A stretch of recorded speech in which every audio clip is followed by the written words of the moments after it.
Good morning students. आज हम अपनी ऑनलाइन क्लासेज में जो नाइन्थ चैप्टर है आपकी केमिस्ट्री की बुक का नाइन्थ चैप्टर एक महत्वपूर्ण चैप्टर है, कोऑर्डिनेशन कंपाउंड उप सह संयोजक यौगिक, इसको शुरू करने जा रहे हैं। ये चैप्टर बोर्ड के लिए भी इम्पोर्टेंट है, 3 नंबर का है, 3 मार्क्स का है एक चैप्टर। इसमें से या तो एक बड़ा क्वेश्चन आता है या एक 2 नंबर का और एक 1 नंबर का क्वेश्चन आता है शॉर्ट टाइप में। इंपॉर्टेंट चैप्टर है, आपको पढ़ना है, एक तरह से नया है। इस चैप्टर में आपको 11th और 12th क्लास में जो अपन ने पहले चैप्टर पढ़े वो 2 चैप्टर आपके काम आएंगे बार बार। एक तो 11th क्लास में जो आपने ऑक्सीकरण निकालना सीखा था, ऑक्सीडेशन स्टेट, तो ऑक्सीडेशन स्टेट निकालना, ये चीज काम में आएगी। और दूसरा आपके जो डी ब्लॉक वाला तत्व पढ़ा थे, डी ब्लॉक एलिमेंट्स, तो इन दोनों से रिलेटेड है कुछ कुछ ये चैप्टर, उसके भी गुण आएंगे। तो इनको आपको थोड़ा सा पढ़ लेना है, देख लेना है पहले ही। सबसे पहले तो बात आती है कि उपसह संयोजक यौगिक। अगर मैं आपको उपसह संयोजक यौगिक के 1-2 एग्जाम्पल बता दूं तो थोड़ा आपका माइंड में इसके प्रति रुचि जागृत हो जाएगी कि हमारे शरीर में भी उपसह संयोजक यौगिक पाए जाते हैं, हमारी बॉडी में भी कोऑर्डिनेशन कंपाउंड पाए जाते हैं। मानव शरीर में आपने पता है हमारे रुधिर में हीमोग्लोबिन नामक वर्णक पाया जाता है, सभी बच्चे जानते हैं। हीमोग्लोबिन, रुधिर में जो हीमोग्लोबिन पाया जाता है, ये हीमोग्लोबिन भी क्या है, आपका उपसह संयोजक यौगिक है, आयरन का उपसह संयोजक यौगिक है। इसी तरह से आपने प्रकाश संश्लेषण के बारे में, फोटोसिंथेसिस के बारे में पढ़ा है। तो फोटोसिंथेसिस के लिए क्या जरूरी है, क्लोरोफिल। तो क्लोरोफिल भी क्या है, उपसह संयोजक यौगिक है। तो इसके अलावा उपसह संयोजक यौगिक वेरी इंपॉर्टेंट है आपके लिए, इनके बारे में हमें पढ़ना है।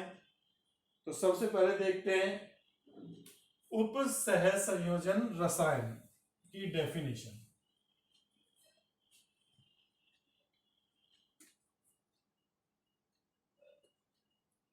उपसह संयोजक रसायन,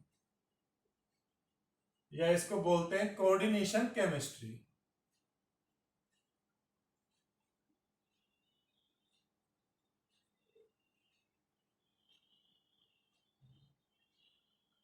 कोऑर्डिनेशन केमिस्ट्री किसे कहेंगे,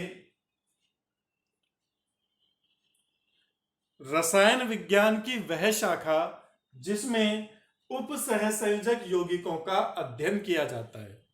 रसायन विज्ञान की वह शाखा जिसमें कोऑर्डिनेशन कंपाउंड्स उपसह संयोजक यौगिकों का अध्ययन किया जाता है, उसी ब्रांच को हम क्या बोलते हैं, उपसह संयोजक रसायन या उपसह संयोजन रसायन भी बोल देते हैं इसको। तो रसायन विज्ञान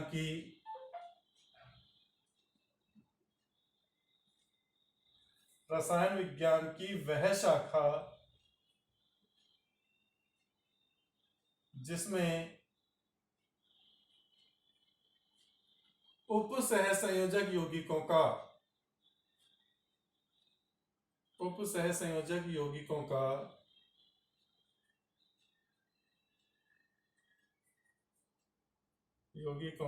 अध्ययन किया जाता है,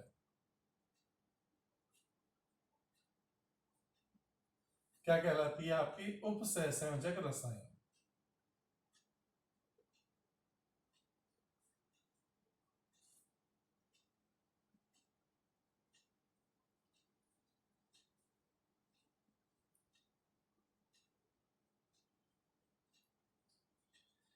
इसका जो जन्मदाता इसको माना जाता है वो है वर्नर। वर्नर को अपन फादर ऑफ कोऑर्डिनेशन केमिस्ट्री बोलते हैं, वर्नर।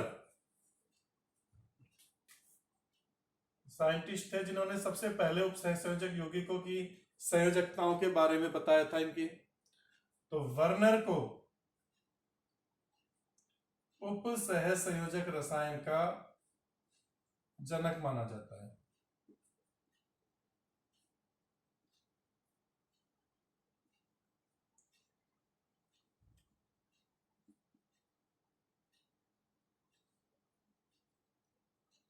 ठीक है भाई, ये तो आपका एक डेफिनेशन हो गई उपसहसंयोजक रसायन की। अब आते हैं आपके कि उपसहसंयोजक यौगिकों पर अगर अपन बात करें, देखो एक नाम से आपको कुछ याद आ रहा हो, उपसहसंयोजक यौगिक क्या है? जिनमें कि उपसहसंयोजक बंध पाए जाते हैं। उपसहसंयोजक यौगिक क्या है? जिनमें कि उपसहसंयोजक बंध पाए जाते हैं। तो एक मैं आपको पिछला रिमाइंड करा देता हूं कि कोऑर्डिनेशन बॉन्ड या उपसहसंयोजक बंध क्या होते हैं।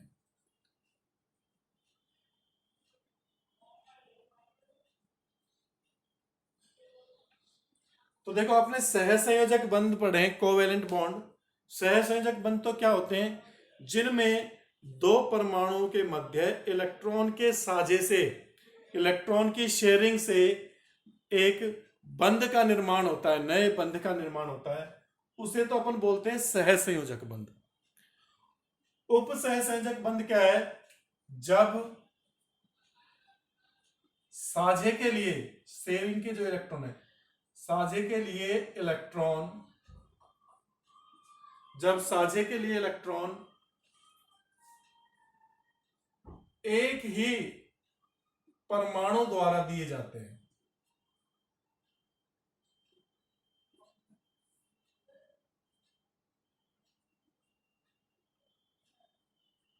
एक ही परमाणु द्वारा दिए जाते हैं,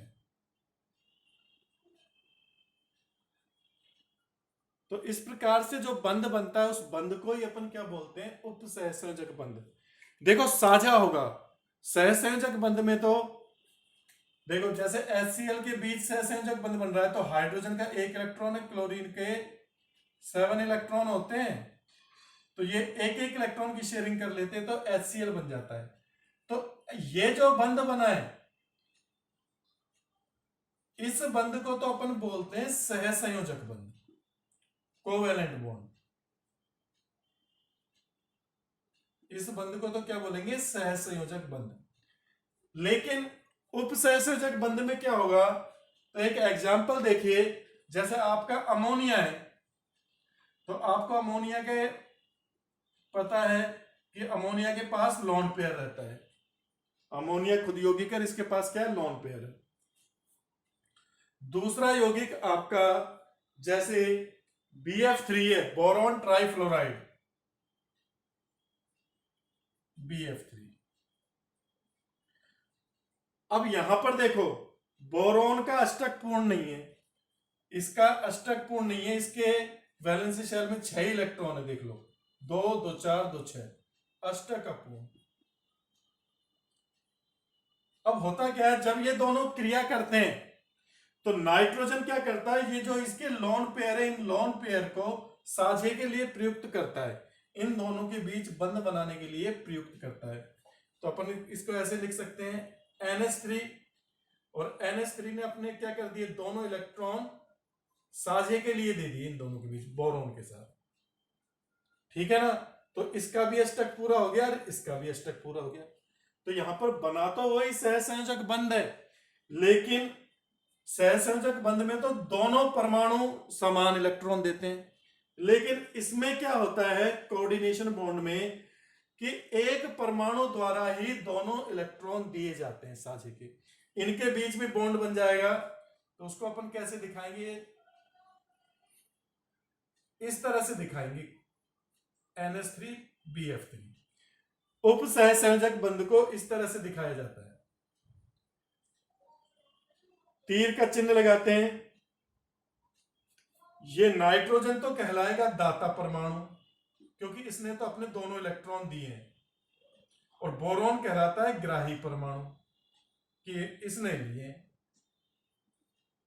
ठीक है ना? तो दाता परमाणु से ग्राही परमाणु की तरफ एक तीर का चिन्ह लगा दिया जाता है, इसी को अपन क्या बोलते हैं, उप सहसंयोजक बंध। आपका ये वाला बॉन्ड जो बना है, ये बॉन्ड ही क्या कहलाएगा, उप सहसंयोजक बंध।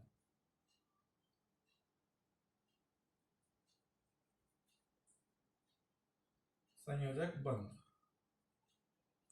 तो चीज समझ में आई कि उप सहसंयोजक बंध क्या होते हैं, क्योंकि इस पूरे चैप्टर में अपन को उप सहसंयोजक यौगिक ही पढ़ने, और उप सहसंयोजक यौगिकों में उप सहसंयोजक बंध बनते हैं, तो उस बंध के बारे में मैंने आपको बता दिया है।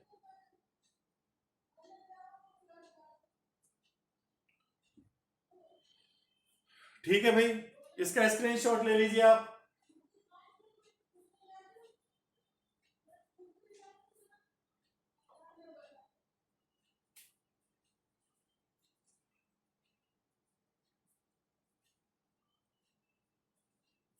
हाँ भाई, स्क्रीनशॉट ले लिया तो इसे मिटा दूं मैं। अब आगे देखते हैं। तो उप सहसंयोजक बंध के बारे में पता लग गया आपको।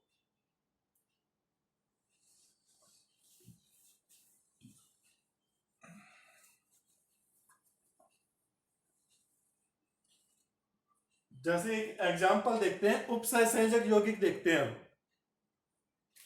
एक यौगिक है K4FeCN6। ये एक संकुल यौगिक या उप सहसंयोजक यौगिक कहलाता है। संकुल यौगिक या उप सहसंयोजक यौगिक।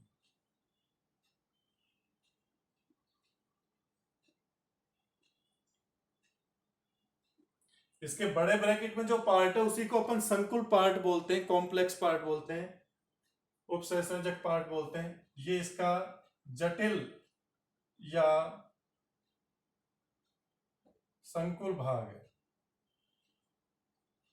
तो इस भाग में देखो आयरन है, जो आयरन के साथ साइनाइड के 6 अणु जुड़े हुए हैं। तो ये सब क्या बनाते हैं, हमें पता है आयरन के पास रिक्त डी ऑर्बिटल रहते हैं, तो उन रिक्त डी ऑर्बिटल में ये साइनो समूह से इलेक्ट्रॉन ग्रहण करता है, उप सहसंयोजक यौगिक बनाता है। ये Cn- है, तो ये सब आयरन के साथ जुड़े रहते हैं इस तरह से। ये एक Cn है, आयरन को इलेक्ट्रॉन देगा, फिर दूसरा Cn, तीसरा Cn, चौथा Cn।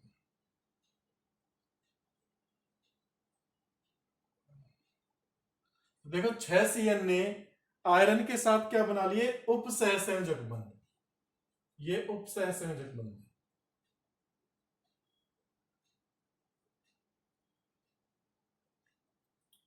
तो अधिकतर उप सहसंयोजक यौगिक बनाने के लिए डी ब्लॉक की धातुएं काम आती हैं। डी ब्लॉक की धातुएं क्यों काम आती हैं, क्योंकि इनके पास रिक्त डी कक्षक उपस्थित होते हैं। डी ऑर्बिटल्स खाली रहते हैं, वैकेंट डी ऑर्बिटल, तो उनके कारण ये आसानी से दूसरे एटम्स से इलेक्ट्रॉन ग्रहण कर लेती हैं।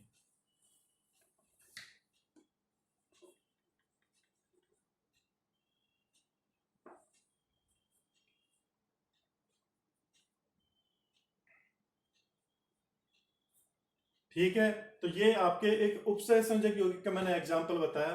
अब अपन अपना चैप्टर शुरू करते हैं, योगात्मक यौगिक। कि योगात्मक यौगिक क्या होते हैं।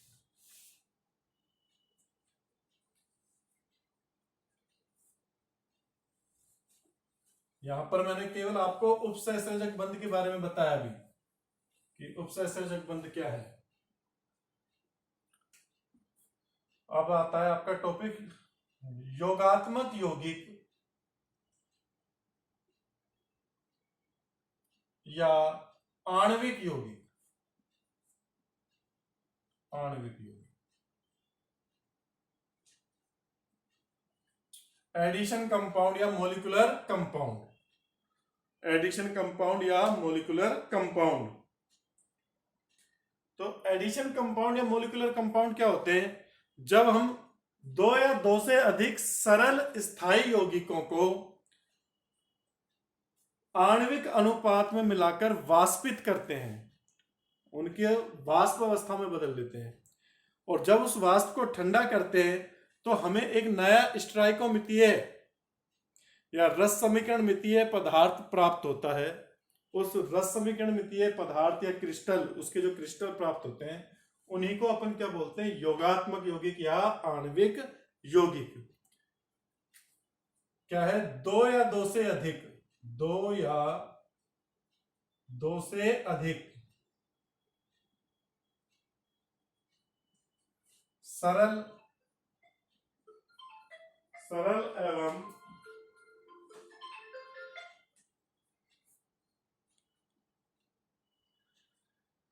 दो या दो से अधिक सरल एवं स्थायी यौगिकों को आणविक अनुपात में, एक सरल अनुपात में, आणविक अनुपात में मिलाकर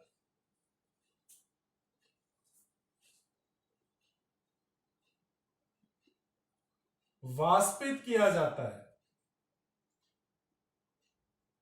वाष्पित किया जाता है।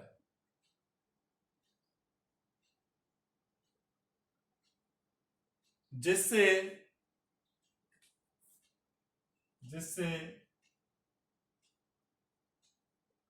नए रस समीकरण मितीय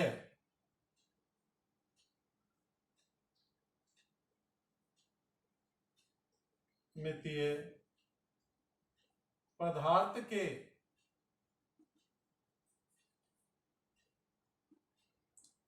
के क्रिस्टल प्राप्त होते हैं।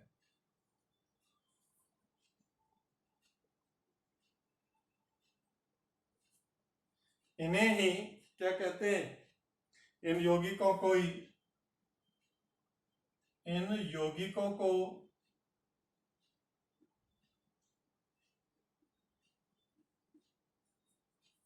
योगात्मक यौगिक कहते हैं। योगात्मक यौगिक कहते हैं। तो ये इसकी क्या हो गई? योगात्मक यौगिक की डेफिनेशन। क्या है डेफिनेशन?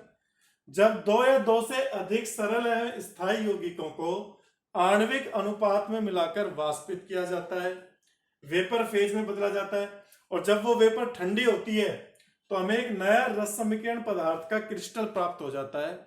तो उस यौगिक को अपन क्या कहते हैं? योगात्मक यौगिक। जैसे फॉर एग्जांपल पोटेशियम क्लोराइड, देखो एक सरल यौगिक है, लवण है, ये सरल लवण। पोटेशियम क्लोराइड और मैग्नीशियम क्लोराइड और साथ ही 6 जल के अणु ले लिए। इनको वाष्पित किया जाता है, इनको गर्म किया जाता है और फिर ठंडा करते हैं, तो हमें एक क्रिस्टल प्राप्त होता है KCl पॉइंट MgCl2.6H2। ये यौगिक का क्रिस्टल प्राप्त होता है। इस यौगिक को कहते हैं कार्नेलाइट। इस यौगिक का जो नाम है वो क्या है? कार्नेलाइट। कार्नेलाइट अयस्क आया था आपका मैग्नीशियम का अयस्क है। तो ये क्या बन गया आपका? योगात्मक यौगिक। योगात्मक यौगिक कैसे है? ये सीधे जुड़ गए, योग हो गया, कंबाइन हो गए। देखो KCl लिया, MgCl2 लिया और 6H2 लिया, तो ऐसे के ऐसे इनका क्रिस्टल मिल गया, तीनों जुड़ गए। डॉट का मतलब क्या है? जो जुड़े हुए हैं योगात्मक रूप से। ये क्रिस्टलन जल है जिसके कारण ये इसके क्रिस्टल बनते हैं। ऐसे ही और एग्जांपल देखो आप, पोटेशियम सल्फेट K2SO4, ये भी साल्ट है। K2SO4 की रिएक्शन हम एल्यूमिनियम सल्फेट Al2SO4 का होल थ्राइस से कराते हैं। साथ ही 24 जल के अणु लेते हैं, इनको वाष्पित किया जाता है और फिर ठंडा करते हैं, तो जो क्रिस्टल प्राप्त होता है आपका K2SO4 पॉइंट Al2SO4 का होल थ्राइस .24H2। ये एक फेमस कंपाउंड है द्विक लवण है फिटकरी, इसको अपन क्या बोलते हैं, फिटकरी या पोटाश एलम।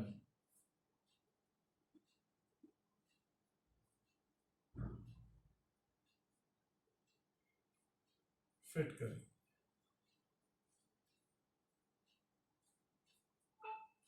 इसके बाद तीसरा कंपाउंड देखिए, तीसरा एग्जांपल इसका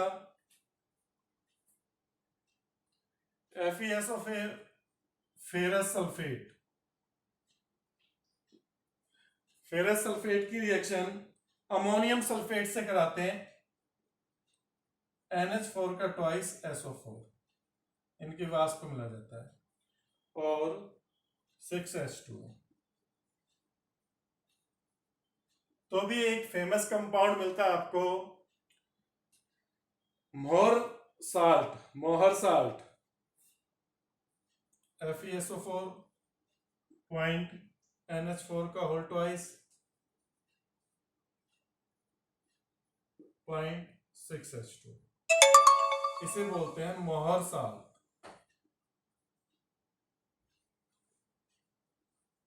ये तीनों यौगिक इनके आपको फॉर्मूले याद रखने काम में आते हैं, पोटाश एलम और मोहर साल्ट और कार्नेलाइट। तो ये तो क्या हो गए, तीनों के तीनों द्विक लवण हो गए। द्विक लवण क्यों है ये डबल साल्ट, देखो KCl भी लवण है, MgCl2 भी लवण है, तो दो लवण उन्होंने मिलकर बनाया है, इसलिए लवण, ये भी लवण है। इधर देखो ये भी लवण है, ये भी लवण है, ये भी लवण है, ये भी लवण है।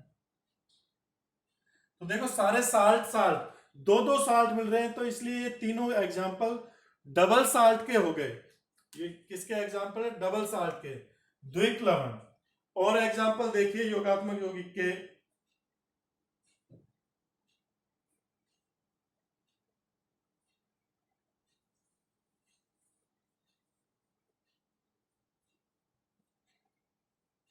हाँ भाई ये ऊपर का मैं डाल देता हूं, डेफिनेशन आपने लिख ली होगी।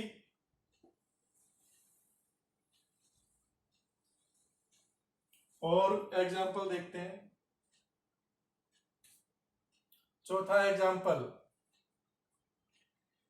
Potassium cyanide 4KCN plus iron dicyanide FeCN2, इनको मिलाते हैं तो आपका FeCN2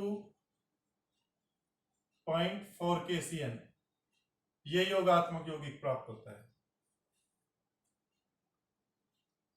दूसरा कॉपर सल्फेट, और इसकी रिएक्शन 4NH3 से करा देते हैं, तो CuSO4 0.4NH3।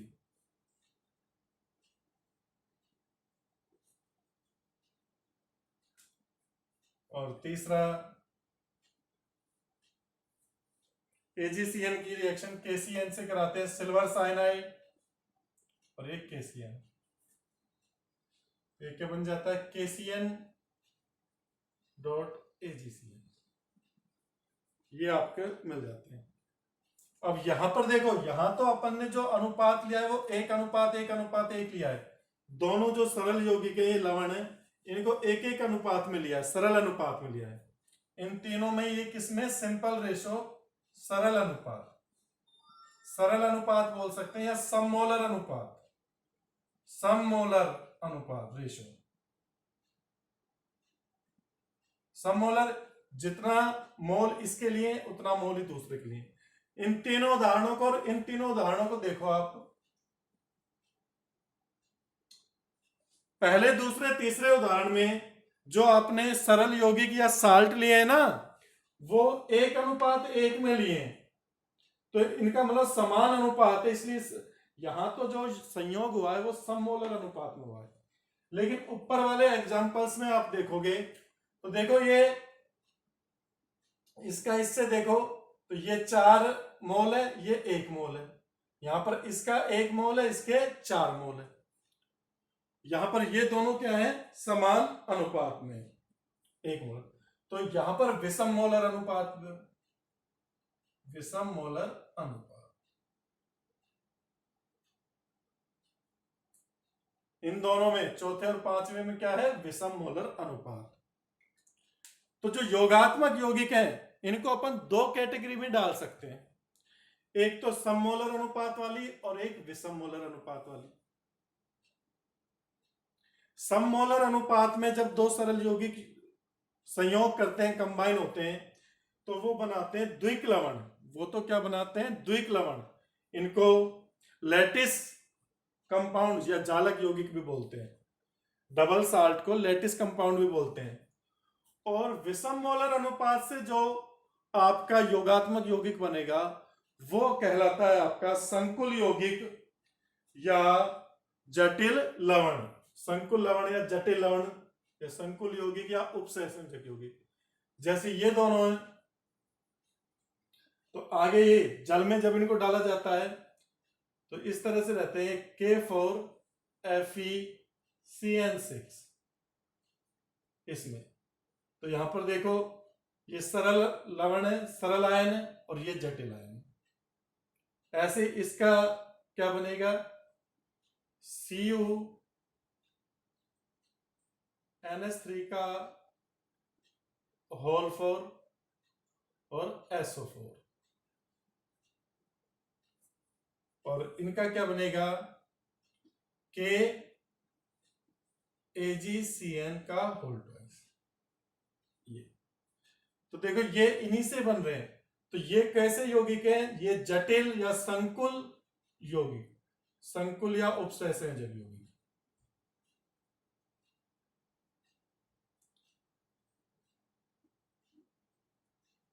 तो ये तीन तो उपसहसंयोजक यौगिक है। आपका चौथा, पांचवा, छठा उदाहरण तो किसका है, उपसहसंयोजक यौगिक का है। और आपके पहला, दूसरा, तीसरा एग्जाम्पल किसका है, डबल साल्ट द्विक लवण का, द्विक लवण डबल साल्ट का। संकुल यौगिकों में देखो यहां पे धनायन तो सरल है, लेकिन ऋणायन, ये पूरा ऋणायन है, ये कैसा है, जटिल। यहां पर ये धनायन जटिल है और ऋणायन क्या है, सरल है। यहां पर धनायन सरल है और ऋणायन पार्ट कैसा है, जटिल। ये इसके जटिल पार्ट कहलाते हैं, संकुल या जटिल पार्ट। इसको संकुल क्षेत्र या जटिल क्षेत्र बोलते हैं। तो इस तरह से योगात्मक यौगिकें जो, इनको अपन दो भागों में बांट सकते हैं। देखो यही बट गए, पहला, दूसरा, तीसरा तो द्विक लवण, और चौथा, पांचवा, छठा है जो संकुल या उपसहसंयोजक यौगिक, या इसको संकुल लवण भी बोल सकते हैं। ये भी लवण के ही एग्जाम्पल है। क्या है ये, लवण के ही एग्जाम्पल। भाई 4KCN भी क्या है, लवण, ये भी लवण है, सरल लवण है। तो यहाँ पे लवण भी आ सकते हैं या सरल स्थायी यौगिक भी आ सकते हैं। अमोनिया है जो सरल यौगिक है, सिंपल कंपाउंड।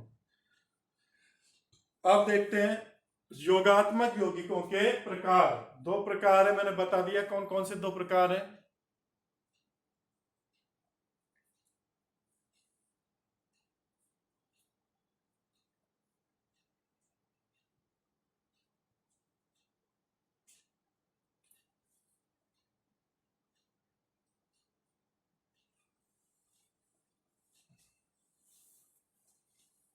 स्क्रीनशॉट ले लिया होगा आपने। देखिए पहला प्रकार देखते हैं, द्विक लवण या जालक यौगिक।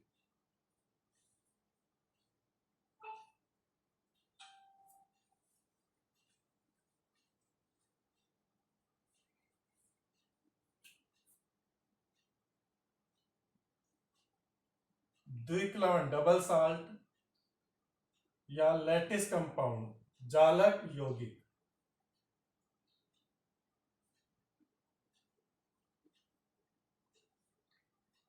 देखो द्विक लवण या जालक यौगिक क्या होते हैं, जो ठोस अवस्था में तो स्थायी है, जब इनके क्रिस्टल है जब तो ये स्थायी है, ऐसे ठोस अवस्था में स्थायी है। लेकिन जैसे ही इनको, इनका जलीय विलयन बनाया जाता है या इनको जल में घोलते हैं, तो ये अपने आयनों में टूट जाते हैं।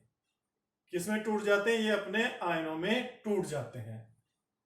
तो वे योगात्मक यौगिक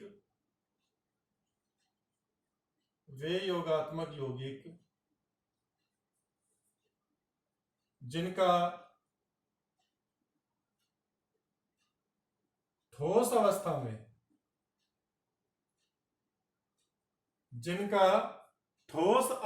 में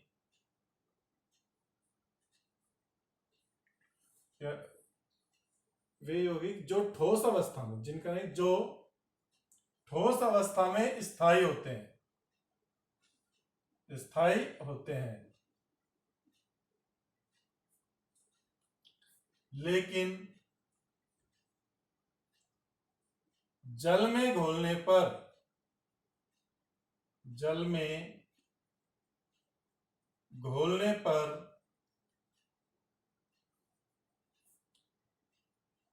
अपने आयनों में टूट जाते हैं,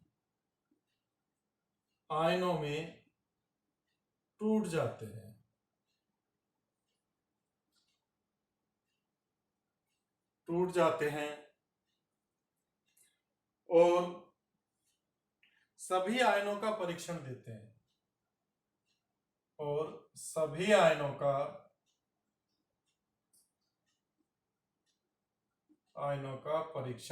हैं,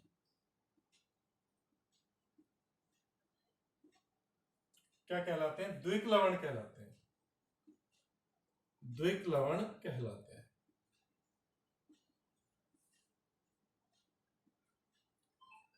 जैसे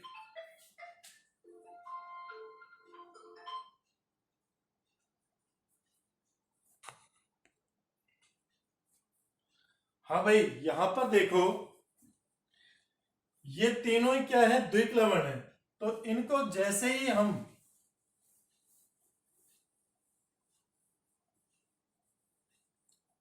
ये तीनों ही आपके क्या है? कार्यलाइट, पोटाशियम लवण, मोर लवण, डबल साल्ट है। इनके जल में घोलने पर, इधर बना देता हूं, देखो, जैसे इनको आप जल में घोलोगे, जलीय विलयन बनाओगे, तो देखो आपको पोटेशियम आयन भी मिलेंगे, K+ आयन, Cl- आयन भी मिलेंगे, 3Cl- आयन, और Mg+2 आयन भी मिलेगा। तो ये देखो सभी अपने सरल आयनों का परीक्षण देगा, पोटेशियम आयन का भी देगा, Cl- आयन का भी देगा, और Mg+2 आयन का भी देगा। ऐसे ये है, इसको आप H2O में घोलोगे तो ये देखो आपको जलीय विलयन में 2K+ आयन, SO4 के 4SO4- आयन मिलेंगे, 4, और 2Al+3 आयन। तो देखो एल्यूमिनियम भी मिल गया, सल्फेट भी मिल गया, पोटेशियम भी मिल गया। तो अपने आयनों का परीक्षण देते हैं। देखो अपने आयनों में टूट गए और उन्हें आयनों का क्या देंगे? ये परीक्षण। अगर हम उसमें टेस्ट करेंगे, जो आपको मैंने क्षारीय मूलकों की टेस्ट लिखाए थे, तो सारे टेस्ट देंगे। ऐसे मोर साल्ट है तो ये Fe+2 आयन का भी टेस्ट देगा, NH4+ आयन का भी टेस्ट देगा, और आपके SO4- आयन का भी टेस्ट देगा। तो द्विक लवण या जालक यौगिक क्या है? जो ठोस अवस्था में तो स्थायी है, इस रूप में पाए जा रहे हैं, लेकिन जैसे ही जल में घोलोगे तो उनके जो जितने भी आयन है उसमें धनायन और ऋणायन मौजूद है।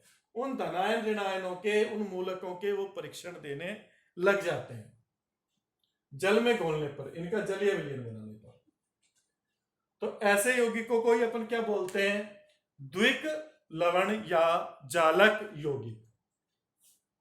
तो ये आपको समझ में आ गया, ये जलीय विलयन में दोनों के गुण प्रदर्शित करते हैं।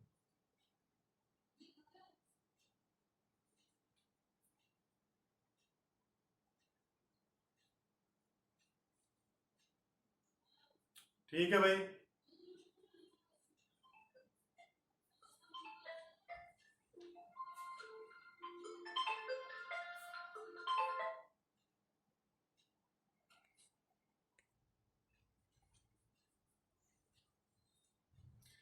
अब देखिए, इसका स्क्रीनशॉट ले लो। इसके बाद योगात्मक यौगिक का दूसरा प्रकार देखेंगे हम, उप सहसंयोजक यौगिक या संकुल यौगिक।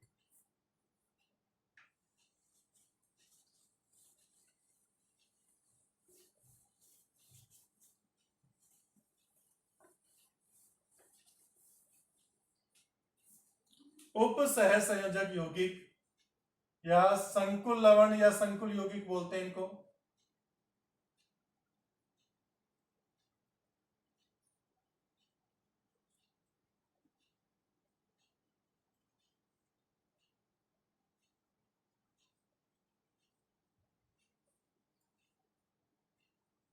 संकुल यौगिक या उपसहसंयोजक यौगिक क्या है? वे योगात्मक यौगिक जो ठोस एवं जलीय दोनों अवस्थाओं में अपना स्थायी होते हैं, अपना अस्तित्व रखते हैं। इनको जल में घोलने पर, इनका विलयन बनाने पर ये अपने आयनों में पूर्ण रूप से नहीं टूटते। इनका ये अपनी पहचान को बनाए रखते हैं दोनों अवस्थाओं में। तो वे योगात्मक यौगिक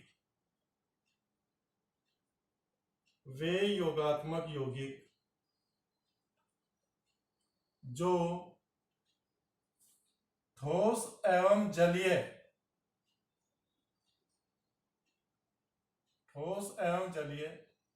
दोनों अवस्थाओं में स्थायी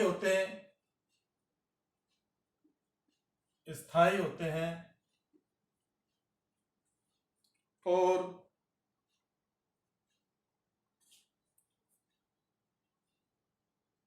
अपनी पहचान बनाए रखते हैं।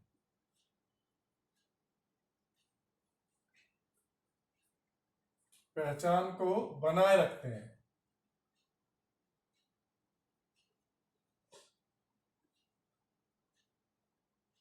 संकुल यौगिक कहलाते हैं। संकुल यौगिक कहलाते हैं।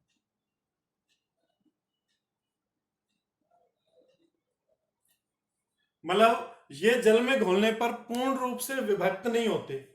जैसे अपना चौथा एग्जाम्पल था K4FeCN6, यही था K4FeCN6। तो इस संकुल आयन को जब जल में घोलते हैं अपन, जलीय विलयन बनाते हैं इसका, जलीय विलयन बनाओ इसका, तो क्या होगा? देखो आपको 4K प्लस आयन, और ये पार्ट है जो ये डिवाइड नहीं होता, ये ऐसे के ऐसे प्राप्त हो जाएगा आपको FeCN का होल 6 -4, इस तरह से। तो देखो ये इसका संकुल पार्ट आ गया, संकुल भाग, ये सरल भाग है। मतलब जल में घोलने पर आपको Fe+2K या Cn-K, Fe+2 या Cn-K परीक्षण नहीं देगा, ये परीक्षण नहीं देगा। तो मतलब अपने आयनों के परीक्षण नहीं दे रहा, जिन आयनों से ये मिलकर बना है उनके परीक्षण ये नहीं दे रहा। भाई ये 4KCN किस किस से मिलकर बना था? 4KCN plus FeCN2। तो Fe+2 का परीक्षण नहीं दे रहा, K+ का परीक्षण नहीं दे रहा, वो K+ का दे रहा है लेकिन Cn- का नहीं दे रहा। तो इनके परीक्षण, ये एक स्थायी अवस्था में ही रहता है। तो ऐसे यौगिक को अपन क्या बोलते हैं? संकुल यौगिक बोलते हैं या उपसहसंयोजक यौगिक। संकुल यौगिक या उपसहसंयोजक यौगिक। इनमें जो ये संकुल भाग है, इसमें केंद्रीय धातु परमाणु, ये जो धातु है, ये धातु अन्य आयन या उदासीन अणुओं के साथ उपसहसंयोजक बंध द्वारा जुड़ी रहती है, इस तरह से।